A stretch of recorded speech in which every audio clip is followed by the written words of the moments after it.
اعوذ باللہ من الشیطان الرجیم بسم اللہ الرحمن الرحیم۔ اہل سردار کی ایک قوم جسے قوم سبا بھی کہا جاتا ہے، اللہ تعالیٰ کی بے شمار نعمتوں کے اندر زندگی گزار رہی تھی۔ یہ قوم ایک عظیم تہذیب و تمدن کی مالک تھی۔ حضرت داؤد علیہ السلام اور حضرت سلیمان علیہ السلام کی باعظمت حکومتوں کے بعد ان کی حکومت زبان زد خاص و عام تھی۔ کہا جاتا ہے کہ یہ لوگ گندم کے مغز سے آٹا پیس کر روٹیاں پکاتے تھے، لیکن رزق کی ناشکری کرتے تھے۔ پھر ایک صالح شخص نے وہاں سے گزرتے ہوئے اس شخص نے ایک عورت سے کہا، تیرے اوپر افسوس، خدا سے ڈر، کہیں ایسا نہ ہو کہ خدا تیرے اوپر اپنا غضب ڈھائے اور تجھ سے اپنی نعمت چھین لے۔ اس عورت نے جواب میں مذاق اڑایا اور مغرورانہ انداز میں کہا، جاؤ جاؤ، گویا کہ مجھے بھوک سے ڈرا رہے ہو۔ جب تک سرسار جاری ہے مجھے بھوک سے کسی قسم کا کوئی خوف نہیں ہے۔ کوئی زیادہ عرصہ نہیں گزرا تھا کہ اللہ تعالیٰ نے ان لوگوں پر اپنا غضب ڈھایا۔ پانی جو کہ زندگی کی بنیاد ہے ان لوگوں سے چھین لیا، یہاں تک کہ قحط نازل ہوا۔ بات یہاں تک پہنچ گئی کہ ان کی ذخیرہ کی ہوئی تمام غذا ختم ہو گئی۔ آخر کار وہ مجبور ہو گئے کہ انہیں آلودہ روٹیوں پر ٹوٹ پڑے جو ان لوگوں نے اکٹھی کر کے پہاڑ کی مانند ڈھیر لگایا ہوا تھا، بلکہ وہاں سے روٹی لینے کے لیے سب میل لگتے تاکہ ہر کوئی وہاں سے اپنے حصے کی روٹی لے سکے۔ کفرانہ نعمت، قحط اور ان کی بدحالی کے بارے میں متعدد روایات موجود ہیں۔ سورہ نحل کی آیت نمبر 112 اور 113 میں یوں ارشاد ہوتا ہے، اور اللہ نے اس بستی کی بھی مثال یہاں کی ہے جو محفوظ اور مطمئن تھی۔ ان کا رزق ہر طرف سے باقاعدہ آ رہا تھا، لیکن اس بستی کے رہنے والوں نے اللہ کی نعمتوں کا انکار کیا تو خدا نے انہیں بھوک اور پیاس کا مزہ چکھایا، صرف ان کے ان اعمال کی بنا پر کہ جو وہ انجام دے رہے تھے۔ اور یقیناً ان کے پاس رسول آئے تو ان لوگوں نے ان کو جھٹلایا، تو پھر ان تک عذاب الہی آ پہنچا کہ یہ سب ظلم کرنے والے تھے۔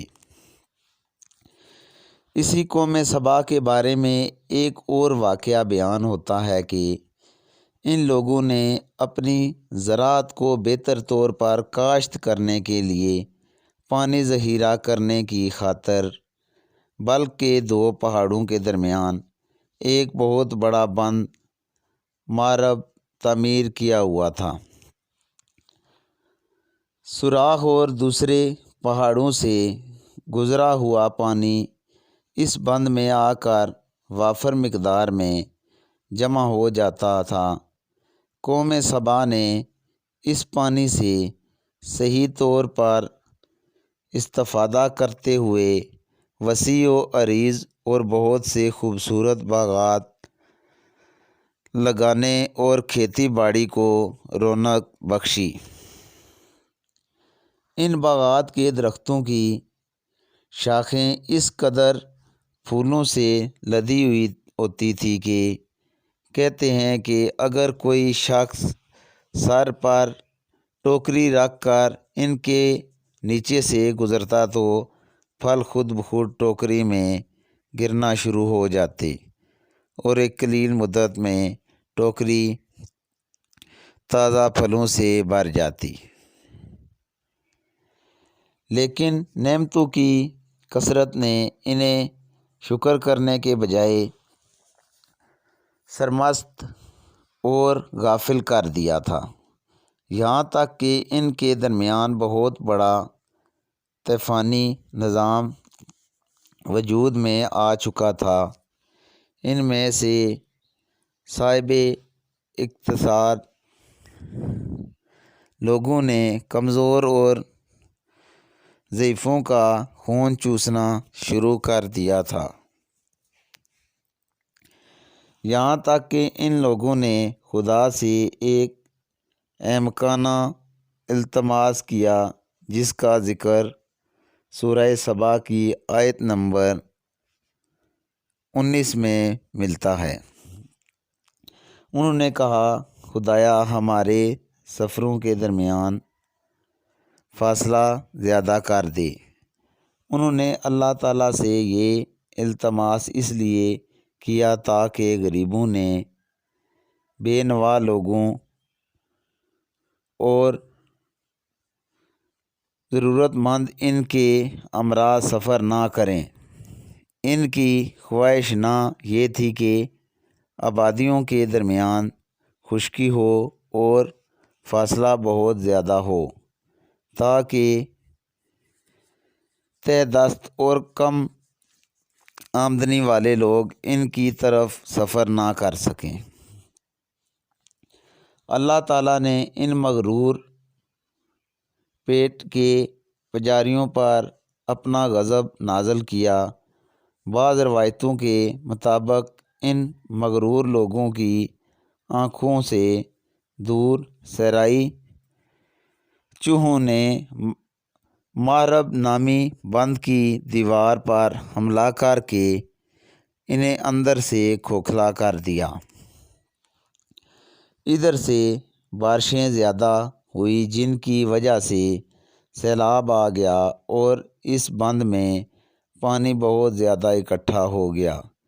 اچانک بند کی دیواریں ٹوٹی، اس سے بہت بڑا سیلاب آیا جس میں تمام دیہات، آبادیاں، مال مویشی، باغات، کھیتیاں، ان کے محل اور گھر پانی میں غرق ہو کر نابود ہو گئے۔ ان کے باغات اور زراعت میں سے صرف بیری کے درخت اور کچھ جھاڑیاں بچی تھیں۔